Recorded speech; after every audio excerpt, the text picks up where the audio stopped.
Hi, welcome to Happier Ladies. We're sisters who discuss all things related to work, family, and personal growth. We draw inspiration from everywhere, especially from you, our listeners, to keep moving forward with joy and laughter in the big adventure that is life. 1 week at a time. I'm Azizi Williams. I live and work in the LA area. I'm a mom of 2 adult children, and I'm an education professional in the independent school world. I'm here with my sister, Malika Amandi. That's me. I'm a SoCal native living in Western Massachusetts, a mom of 2 littles, and I work in higher ed. In this episode, we'll recap our favorite moments from the Happier with Gretchen Rubin podcast and Happier in Hollywood, hosted by Liz Craft and Sarah Fain. But first, Malika, I got lashes. Lashes? Like false lashes? Yes, like they glued them on my face. Like you got them done professionally. I went to a lash place and picked out some lashes and did the whole thing. Wow. Again, this is my era of like trying things randomly. Okay. I just thought, like, why not? Let's see. There's someone who works at my job who has beautiful long lashes. And I said, I am lash curious, what should I do? Tell me what to do. And she sent me in the direction of a place that she recommended. So I did it. I thought you had an aversion to things in your eyes or like I near thought your so eyes. too. Okay. That's what makes this super surprising. I've tried to put them on myself and have been so frustrated, and I couldn't get over the fact that it felt like there was something foreign on my eye. And so I kind of gave that up. And then contacts, my eyes get super dry. So I kind of gave that up, although I'm sort of wondering if maybe I should try it again now that I'm a little more mature. And I don't know. I know the trick is to just like lubricate often. So I feel like it might be good, or I might enjoy having that option. Anyway, the lashes I feel them and can see them a little bit. And so it is a little bit irritating, but not as bad as I thought. And I do like the way they look. Okay. Yeah. It's a new door. Who knew? I'm becoming a high maintenance lady. You're becoming This is new. I used to pride myself on not spending a lot of money on myself, but just like not having any regular appointments, That was for some reason a point of pride for me, but that was when I was young and naturally beautiful. Now I need some more assist, and that's okay. You could just say your standards have changed for your own. My standards have changed. Regimens. Thank you. That's better language. Yes. I like that better. My standards have changed. But it does feel like it's part of my empty nest exploration of... Wonderful. I don't want to say self-improvement, but just like trying things that I might like. Having treatments. Yes. Why not? Wow. I can't wait to see these lashes in person. I have to say, you shared a picture with me and it was hard for me to tell, but they're there. That was a really big bummer. You're like, what lashes? I showed you a before and after, and then you could tell the difference, right?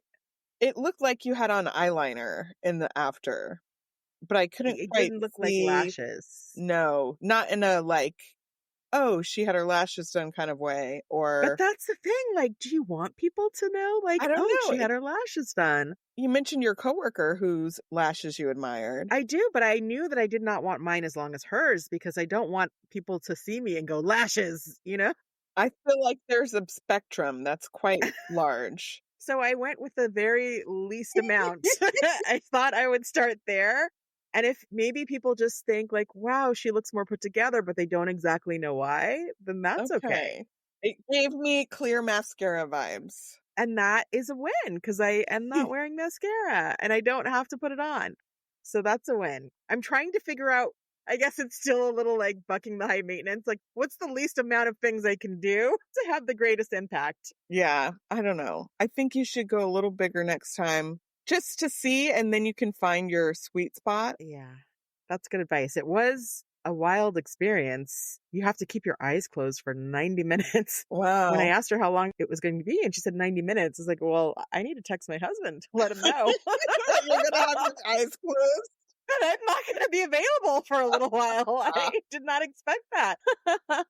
And the first, I don't know, 10 minutes, it was hard. It was hard to keep my eyes closed. And then I sort of settled into it and it got more comfortable. But it's an interesting experience. It's not often where you have to keep your eyes closed for that amount Do of you time. think you could fall asleep? No, I don't fall asleep in public. I can't sleep on planes or.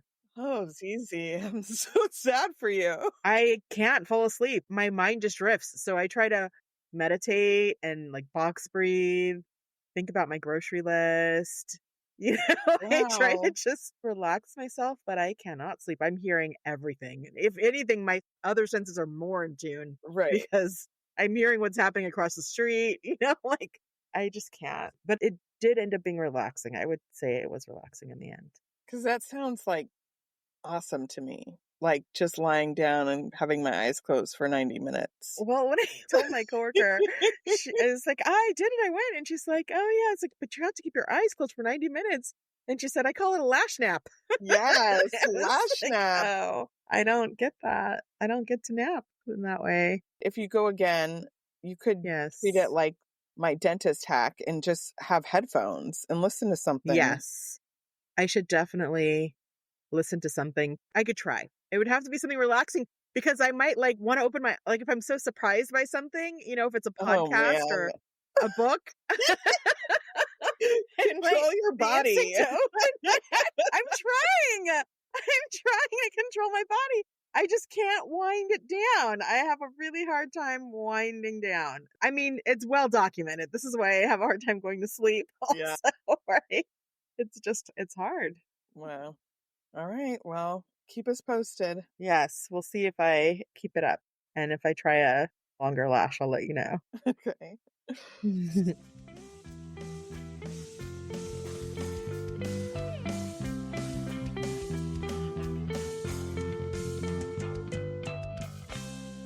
Malika, what happened on Happier in Hollywood? On Happier in Hollywood, episode 436, Sarah shares about an app that helps you feel better and then recommends a tool for the garden.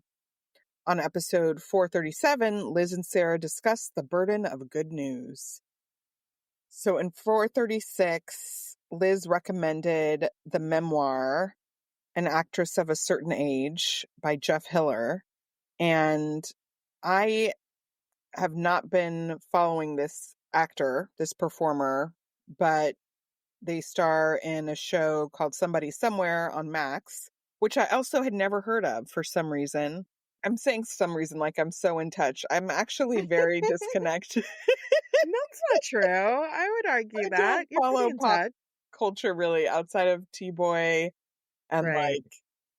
maybe the New York Times newsletter once a week. Yeah, I guess if you're not watching TV, you're not seeing trailers. I'm not seeing And you don't have trailers. ads. That's what it is, Malika, because you don't get the YouTube ads, so you don't know what's happening. That's the benefit of getting true. ads. Well, I think I'm okay without them. But anyway, I was excited to hear about this show that apparently Sarah and Gretchen, she said, really loved on Max. I don't know anything about it to endorse it myself, but I'm excited to put it on my list. Why are you excited about it? Because you want a good show. That's the best feeling. And the way they talked about it, they were like, we just wish there was another season, that's that good show feeling that we chase. Good show feeling. I don't think I chase that. But it was tripping me up because the name of the book is Actress of a Certain Age. And Right. Jeff, I think, is a man. Yes. It's a wild card. I don't know for sure. And then it's like he's also in Somebody Somewhere, which is based on this book, Actress of a Certain Age. Oh, okay. I don't know. Question mark. So I got a little confused about What do you mean? how Jeff fits into all that. Is based. We're having a who's on first situation. Okay. I'm not gonna go down. Let's just move on. Okay. Let's move on. So Sarah recommended the Finch app. Was that what it was called? It was an app where you take care of a bird by doing self-care things. And it helps you to prioritize self-care and then also take care of this pet, this virtual pet. Is this something you would use, Malika? I don't know. It kind of reminds me of like a Tamagotchi, the little trinket. I don't know if you ever had one. I had one in middle school, I think, or sixth grade. I don't know if I'm good at taking care of virtual things. How did the Tamagotchi go? I don't remember. Like I had it and then where's it now? You know, Well, when that did was a long time ago. I don't remember what happened That was to a it. very long time ago. But I will say one of my friends used this app and it was very helpful to her for a while because it kind of Mm. gamifies it. And Mm-hmm. sometimes it can be hard to do self-care things when the focus is on yourself, ironically. So it Right. kind of externalized that energy and made it like about taking care of this bird. Yeah. So I think it's a really smart idea. I don't know that I need another app right now. Right. That's the other thing. I don't think it would actually motivate me to take care of a virtual pet. I don't need that pressure. I don't mind the app, Mm. but although I did do Duolingo for a long time, I went to like 208 days of Learning chess? Duolingo. Well, I mixed it up, which was cool because it still counts. So I started Spanish for a long time and then I moved to chess and then I did some math and I would kind of go back and forth. I did a little Hmm. Japanese here and there. So I guess it kind of defeats the purpose of practicing one thing regularly, but they let you go back and forth and it still counts as long as you're Depends what engaging your every goal day. is. Right. Yeah. It was like more if it's mental stimulation and learning Yeah. new things, then it still counts. And I did learn chess. I mean, the last, I don't know, 50 days or so was going through their chess program, which is never ending. Right. But it's interesting because I started to feel like a burden to keep it going. And What do you so I mean a let it go. burden? Like I was tired of the streak. Oh, yeah. I was tired of it. I was like, I need a break. There you And go. so I stopped, but I feel good about what I did do. I accomplished some things, That's but good. the bird would die, you know. If it was under my virtual care, it probably wouldn't thrive. Sarah also recommended a garden tool. I think it's called a green stalk, Mhm. like a vertical garden thing. I'm making a motion with my hands so you can see me. Yes, It's I very can't. tall. I can picture it. And I think Grayson would really like that. So it's going on the list. Yeah, try out all the gardening things. There was this vertical garden, it was called a vertical farm that was Hmm. near the place where I was staying when I was doing a play in Wyoming. And it Oh, I was remember that. It like was like 2 or several 3 stories story high, high. right? Yeah, totally. And you would just see all the vegetables growing high. Did you get to go inside? I remember it being like a greenhouse. I think I only saw Yeah, it from the outside. I never did go inside. Oh, oh no. Not a great story, but I Okay, well, walked by it many days. it's on the list. You never went inside. And it was like they were selling, I remember the story, like they sold it to stores, the produce that grew Yeah, it from was a that vertical business. garden, right? That's so cool. I don't know if it was, like, open to the public, though. Oh, okay. That Yeah. makes sense.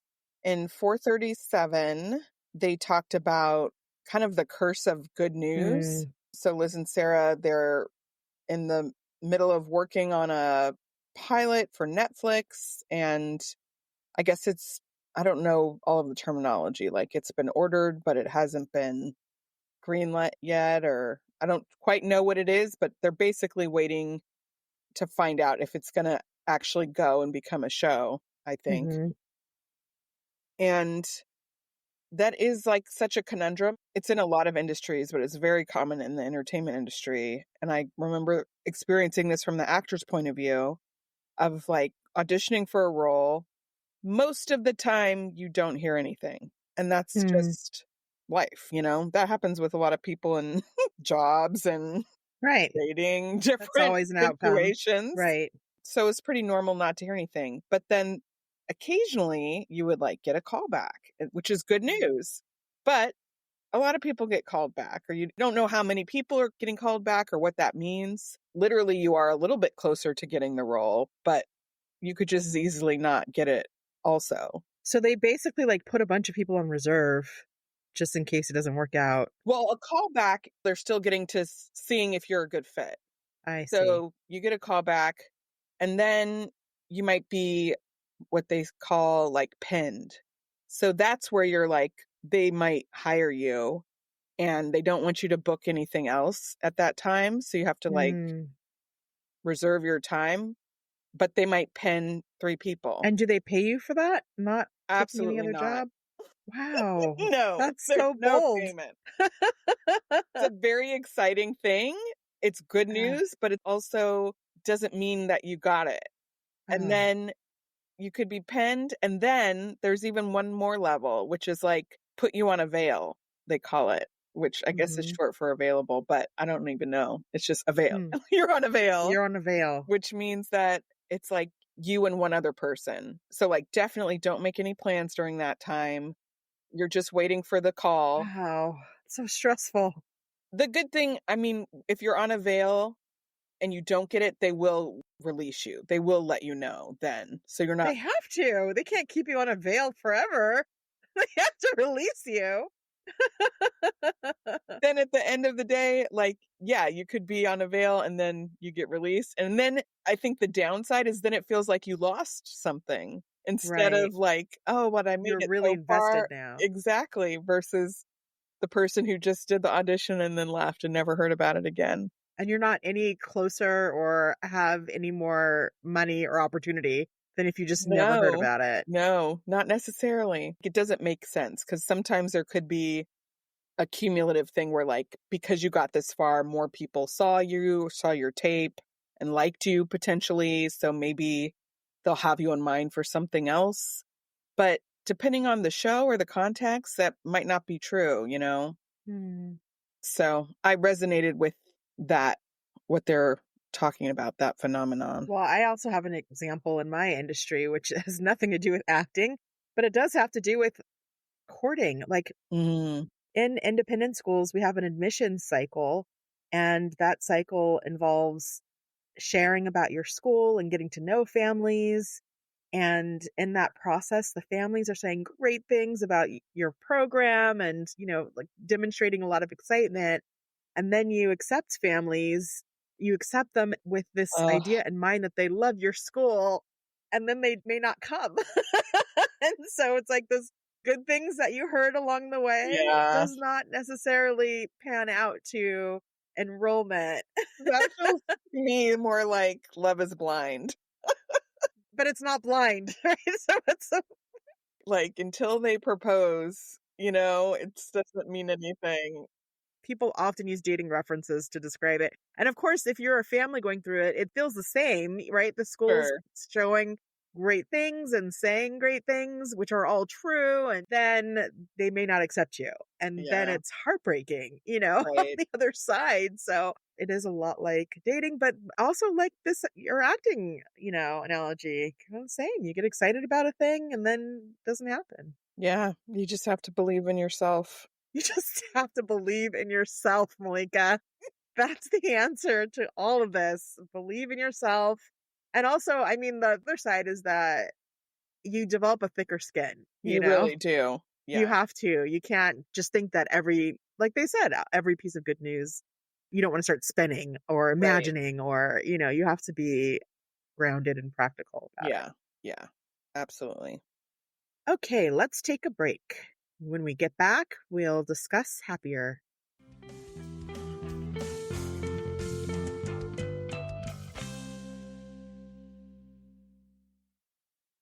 Azizi, how's your dinner game these days? Well, Malika, I used to struggle with what to cook for dinner. You're cooking now? Okay. Actually, my husband used to struggle with what to make for dinner. I mean, meal planning, grocery lists, yuck.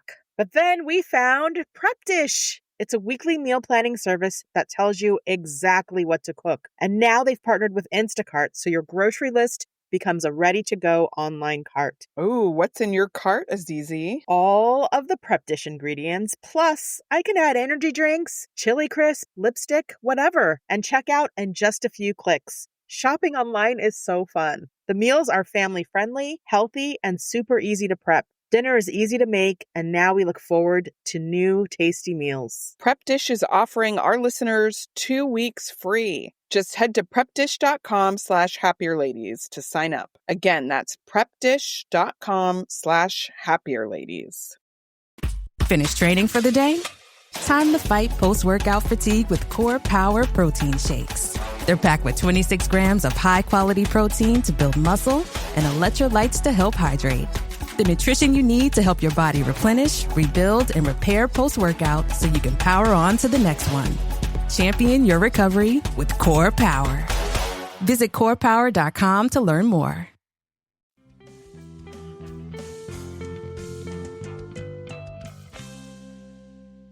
Azizi, what happened on Happier recently? On episode 552, Elizabeth gives herself a demerit for car troubles. On episode 553, Gretchen and Elizabeth talk about the importance of getting clarification and predispositions to wanting to use things up, as well as interrupting others. On More Happier, they discuss different ways of flossing. On episode 552, Liz gave herself a demerit for an issue with her tire and a tire sensor and sort of not knowing what it means and having to deal with it. And it brought me back to a few months ago when I too was having tire issues. I mean, what was happening was one of my tires had a very, very slow leak.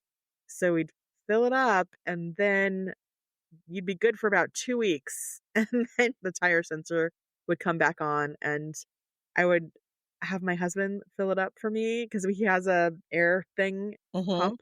So it's called, I don't know. So we would do that. But No, it's everyone, my daughter's an air faucet. So it's called, you turn on the air.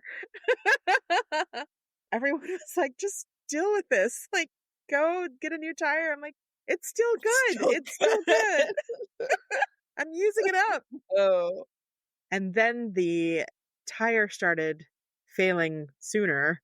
And it got to the point where in the middle of the day, I would have to fill up the tire. I realized, I'm embarrassed to admit this, I didn't know how to do it. I never learned how to put air in my own tire. Wow.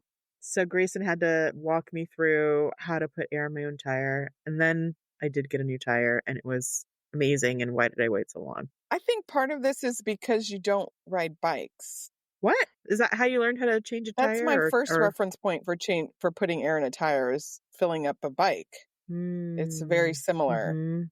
But I do think that is a thing. It's good to know if you're driving a car.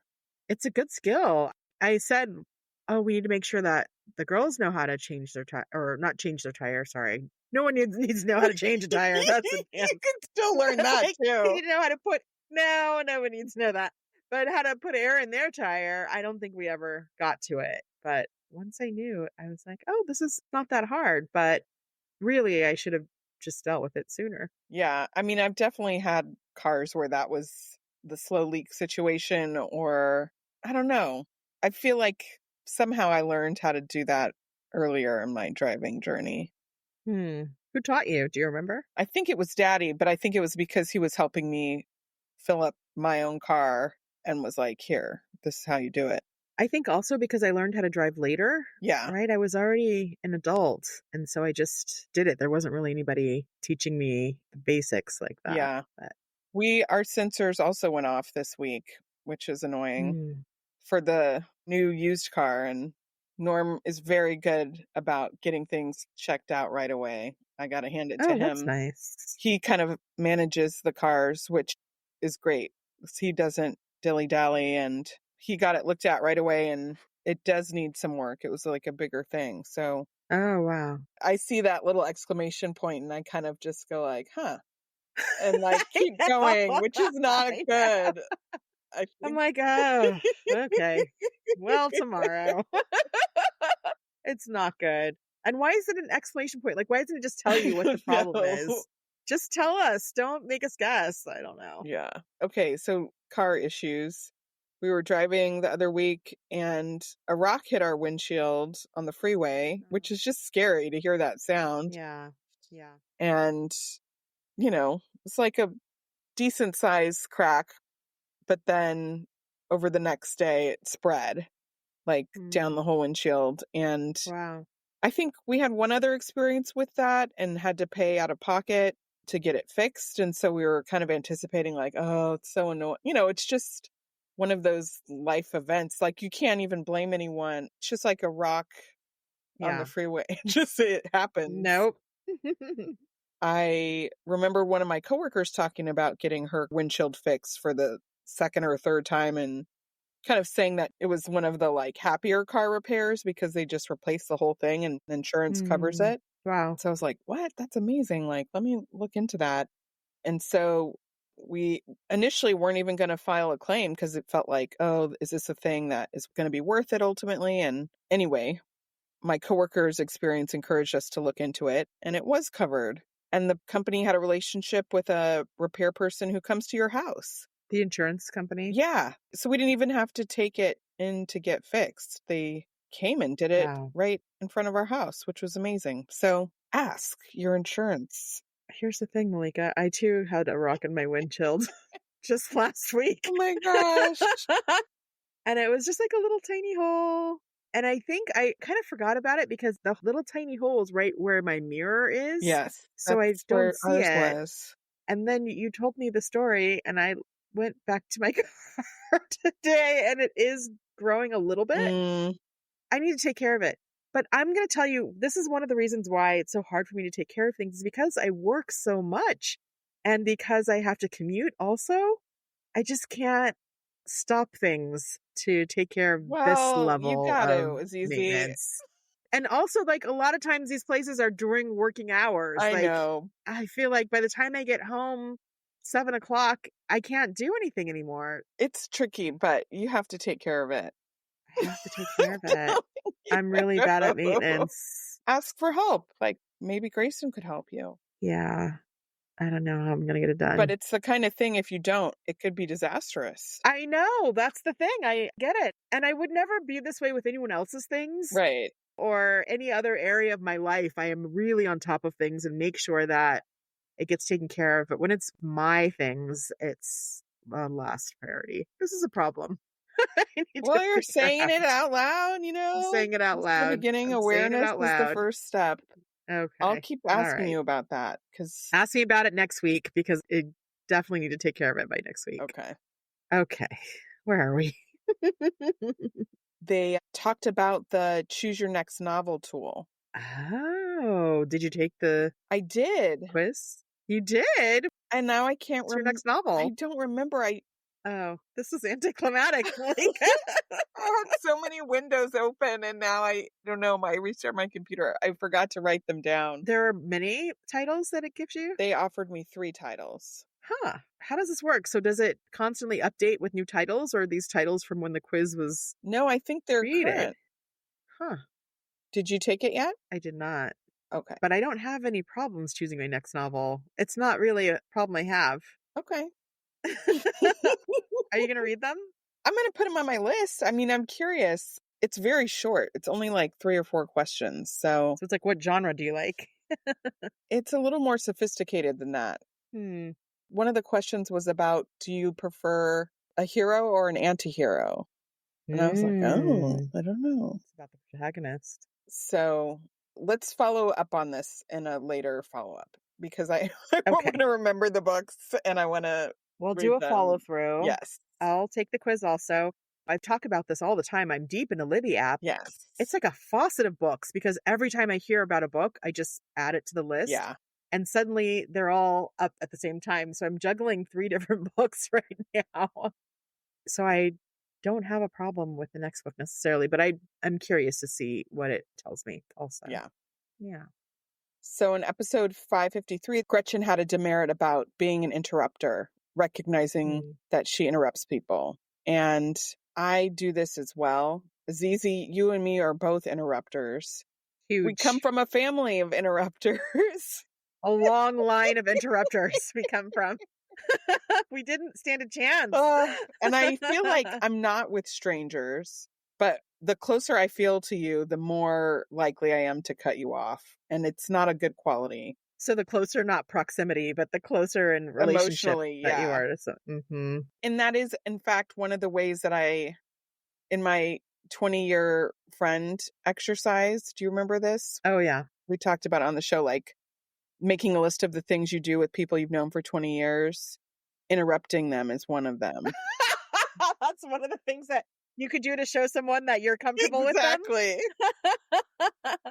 That's really funny. It's true. I am very comfortable interrupting. It's not great, particularly with my partner or coworkers. Yeah. It's really bad at work. It's really bad at work. And I'm at least aware of it. And I can say, I'm so sorry. I can feel it when it's happened and apologize, pause. But for some reason, I can't stop it before it happens. Once I've interrupted, then I know that I need to stop and pause and apologize. But it's hard to cut it off. Why do you think this happens? I don't know. I mean, I think with the people that I'm close to, and I'm thinking about like my husband, I think part of it is like I feel so in sync, like we're saying the same things and like we're sharing each other's sentences, but he's not choosing that, you know? Like, he doesn't find it cute or yeah, like you're being helpful. I'm taking over his sentence. It's not like finishing each other's sentences in a way that he wants. Yeah.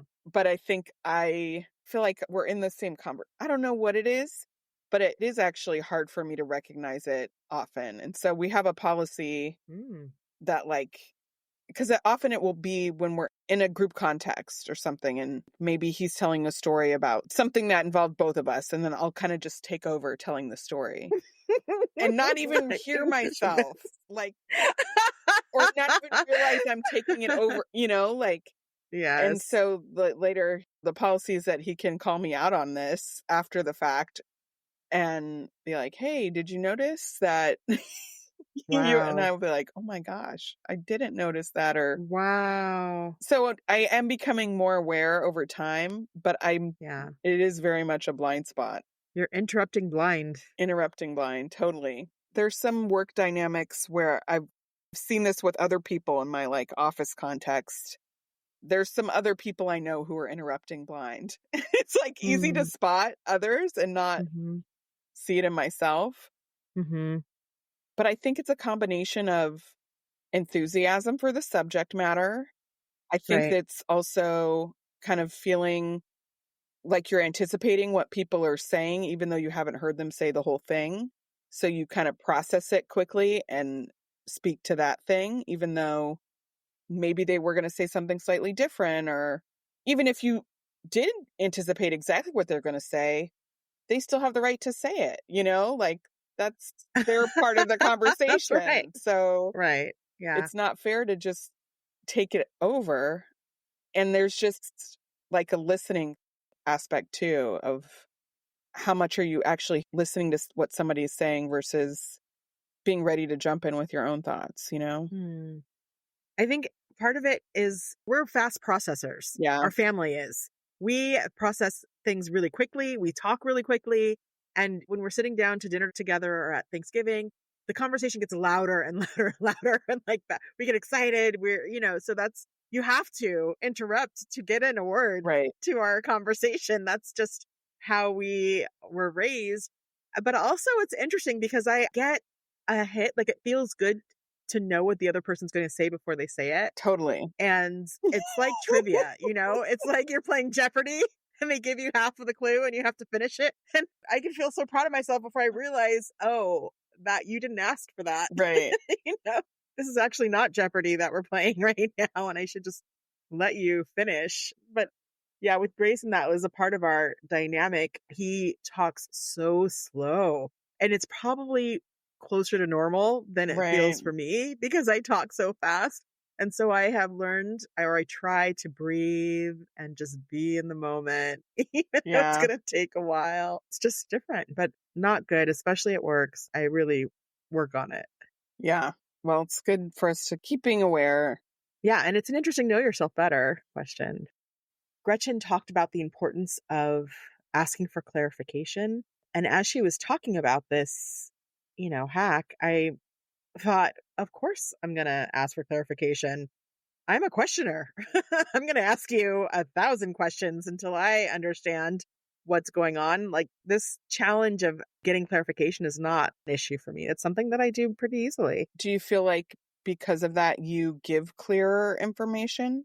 I don't know if that's true, But I do like to ask questions for others in the group because if there's a word and maybe I know it, but I think there are probably others who don't know it, I will ask for clarification or can you define that, just to make sure that everyone, because I know that some people don't. And so I am always paying attention to what might be more complex or easily misunderstood for others. But I'm not sure if that makes me a better explainer. It's a good question. Yeah, I appreciated this conversation and definitely resonated with Liz was talking a lot about how in medical contexts this comes up where doctors will kind of just assume because they're dealing with these phrases all the time, they just kind of say acronyms or shorthand and you're supposed to know it. They're just speaking their language, So it's like a way of advocating for yourself to kind of ask a lot of questions or to be like, actually, what was that? What's that procedure or whatever? Yeah. And like, shout out to the doctors who really put things into layman's terms and like do that work, You have to slow it down because the pace is so fast at those appointments, and you're already not in a comfortable position or place. So that's really hard. It's interesting. I was talking with someone today, actually, who's a doctor, and she has brought improv to doctors to help them with this moment, with that doctor-patient relationship and how to be in the moment and how to respond to what the patient is giving you and read signals and cues. And I thought that was so fascinating. See, that's the kind of like, are they hiring? Can I be an improviser? Like, well, I did say I'm taking an improv class. My sister recommended it for me. I think it's actually good for every industry, I'd never heard of that improv being used in that way. And I thought, what? That's brilliant. What a great idea. That's fun. I have a friend who works for a company who uses professional development, actors in their professional development. So they might improvise giving feedback or like sticky HR scenarios. He's one of the actors that it's like live video training videos. Yes. That's what you did. I did a little bit, with the military stuff. So that's fun. Fun for an actor. Maybe not fun to be practicing. But I think if you say, we're doing improv today, like 9 out of the 10 people will start sweating. Yeah. It's definitely not for everybody, but it's worth pushing through. Yeah. At the very end of this segment, Gretchen said, belts and suspenders. Kind of like a throwaway. It was like at the very end, belts and suspenders. I was like, wait, what happened? I rewound it to hear it again. And like, sure enough, belts and suspenders. I was so intrigued by that. It made me laugh out loud because I've never heard that phrase before. I also noticed that phrase. I was like, oh, belt and suspenders. So she was talking about checking for the license plate when you get an Uber to make sure that's right. It's your Uber because somebody kind of took her Uber at the airport and she always makes sure to check the license plate. And Liz said something like, you should check the name of the driver too. And then Gretchen said belt and suspenders. And like, I think that means like double duty, like do your due diligence twice. Right. You're wearing a belt and suspenders, so your pants don't fall down. Your pants will not fall down. Got it. It's so cute. I love it. I want to work it in somehow. I have to figure out how to work this into my daily vernacular. Belt and suspenders. Start saying it. Belt and suspenders. Yeah, it was fun. So good. I loved the use it up discussion. Gretchen was talking about how it actually gives her anxiety. She wants to be able to get everything out of something that she owns or out of a place that she's visiting. And she talked about like that feeling that she gets when she is in this space of wanting to use something up. And I have that feeling also. It's not necessarily a negative feeling usually, but it is about we're going to get our money's worth. We're going to get our money's worth. I'm always thinking about, are we fully using this thing to get our money's worth? And when the girls went off to college, I always say to them, try everything, like get our money's worth. Are you eating at the cafeteria? Are you using all the credits? Are you trying all the clubs? What a ridiculous thing to think about or to apply it in that way, but it's funny. I think about this on vacation a little bit, but it Really reminded me of when I was studying abroad in Paris, and whenever I was at home, like I was staying with the host family, if I was home in the evening, the mom would kind of say like, "Profitez de la ville," which means like, take advantage of the city. Like, get out of our house. Why are you What are you here? watching TV? They really didn't You're like France. us in the living room. That was like a big no-no. Like, Oh, you're basically supposed to be a boarder, like be in your room or like in the dining room go if we're out. eating. But otherwise, yeah, you came here from America. Like, why are you sitting in this living room in our apartment? That's funny. But there's truth to that, you know? It's like, okay, Yeah. here's, you know, a nudge to get out. So they would, Yeah, you're young, you're, free. there were definitely nights where I would just be walking around. Trying not to go home, Yes. just strolling. Oh, that's kind of sad. Yeah, there were some lonely times there, but Oh, overall positive. yeah. I feel about this using it up. This is how I think about the wagon, which is why I'm always like, oh, we can use the wagon on this when we go to the fair or if we go to the beach. Let's take the wagon. How long have you had the wagon? Since Indigo was born. So Okay. almost Oh, 3 that's right. years. This is the wagon that I bought for Yes. you, right? Yes. We moved Eileen to college Yes. with this wagon. It's just Okay. so handy. It is handy. But there's certain baby equipment we haven't used that I do feel like, oh, we should use that. Yeah. We haven't used the double stroller yet. And Norm talks about, not with equipment as much, but in this concept, like amortizing things. So he thinks about the total number of uses relative per to wear. the cost. Yeah. Yes. And like kind of tracks that. Yeah. I feel like I should wear everything in my closet at least once a year. And if I haven't, it has to go. It doesn't belong there. It hasn't earned its place in my closet, Unless it's like a very special occasion thing, I really feel like everything I should be wearing. So you do move through things fast, and then I get them and they stay in my closet for like 10 years. Yeah, if it's not in the rotation, I'm not grabbing it. It's got to go. There's only so much space. So everything.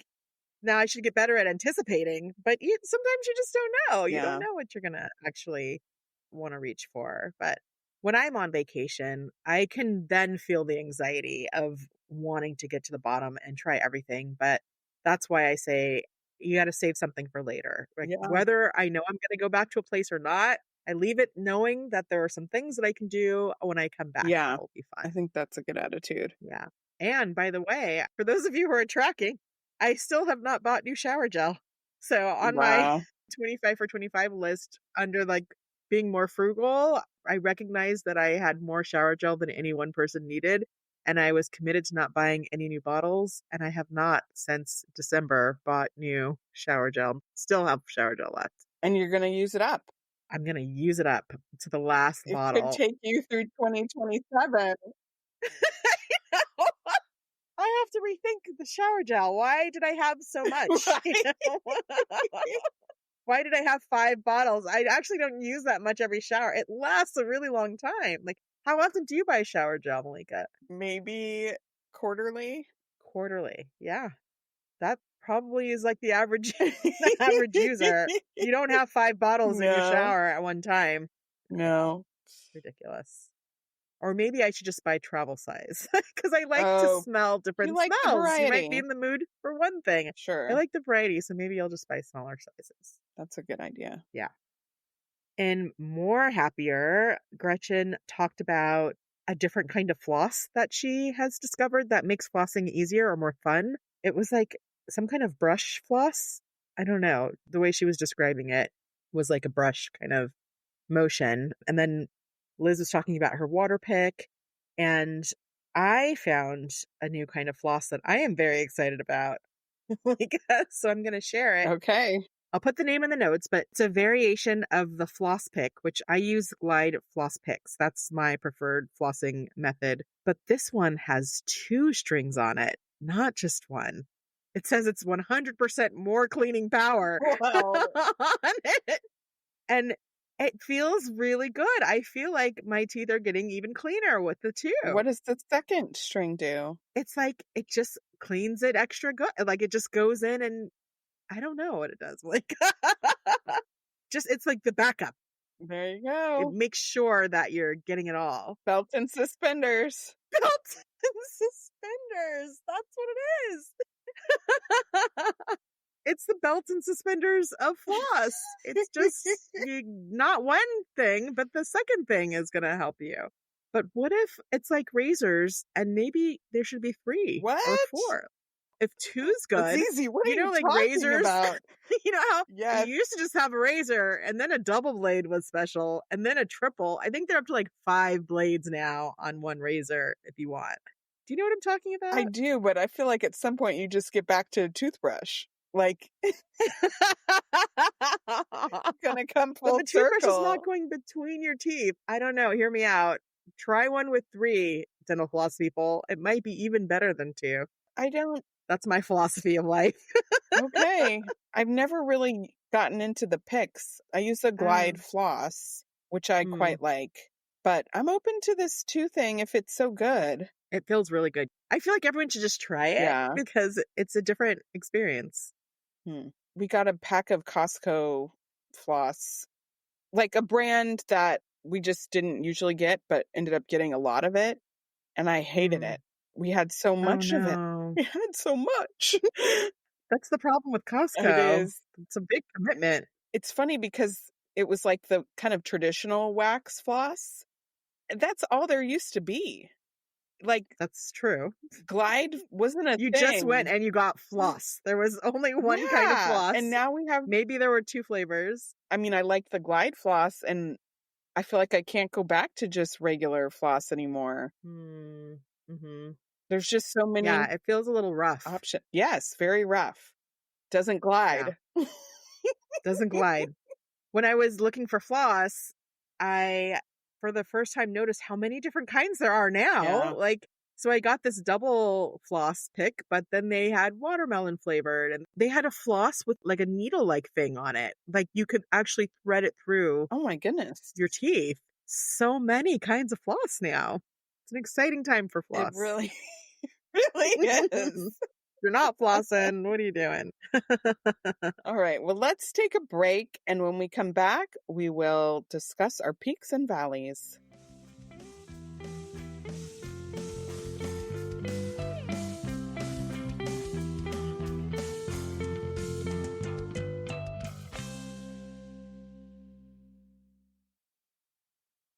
The family that vacations together stays together. At least, that was the plan. Except now, the Dastardly desk clerk is saying he can't confirm your connecting rooms. Wait, what? That's right, ma'am. You have rooms 201 and 709. No, we cannot be 5 floors away from our kids. The doors have double locks. They'll be fine. When you want connecting rooms confirmed before you arrive, it matters where you stay. Welcome to Hilton. I see your connecting rooms are already confirmed. Hilton, for the stay.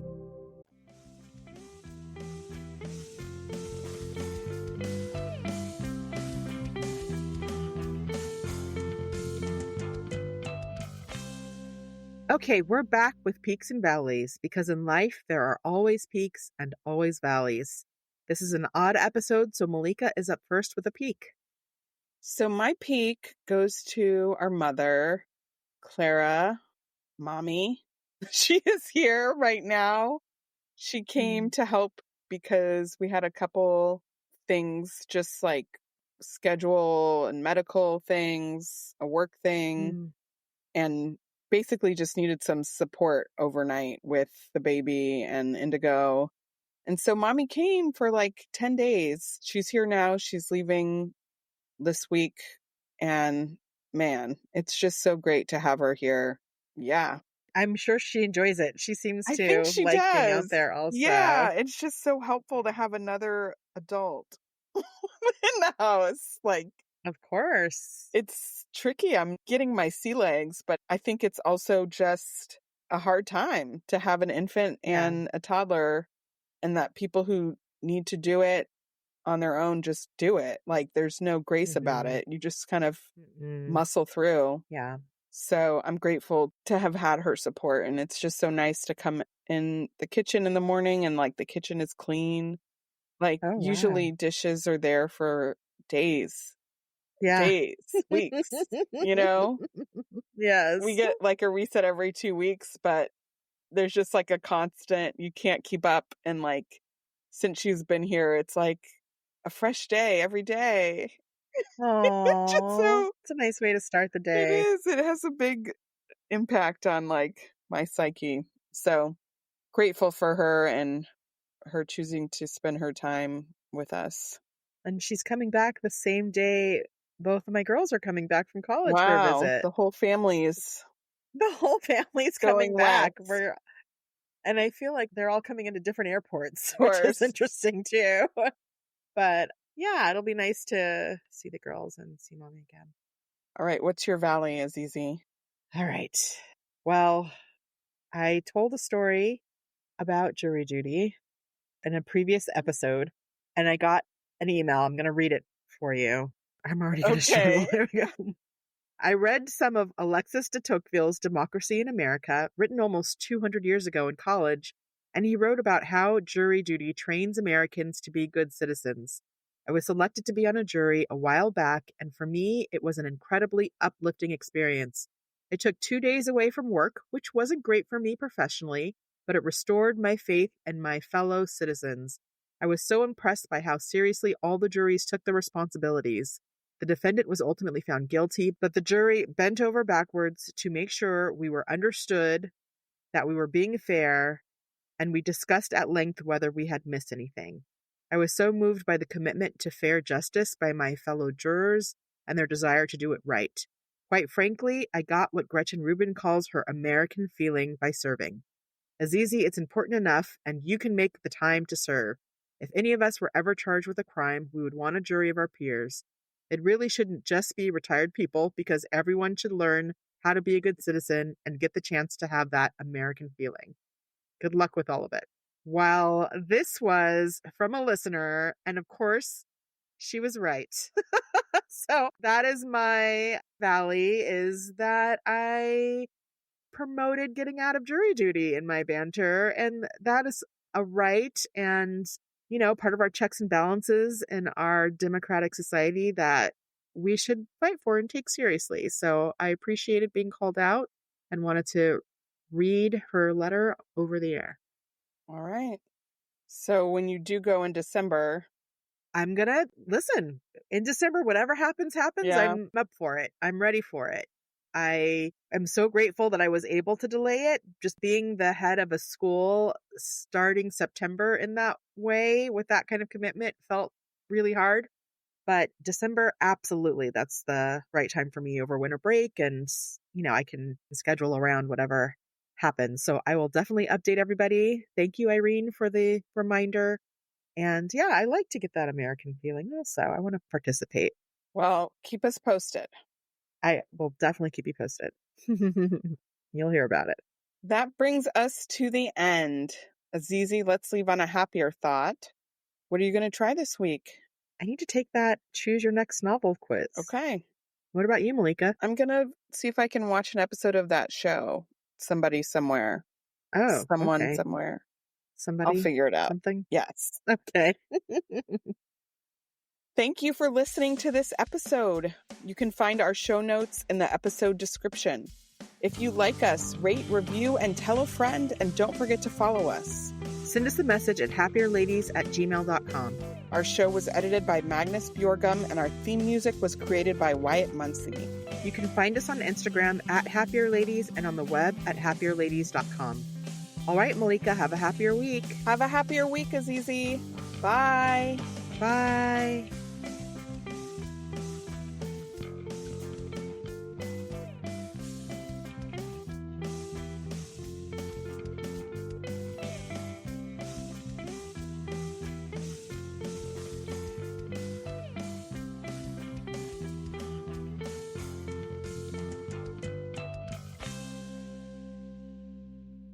So should I? You should. Oh, yeah, you're going to introduce this one.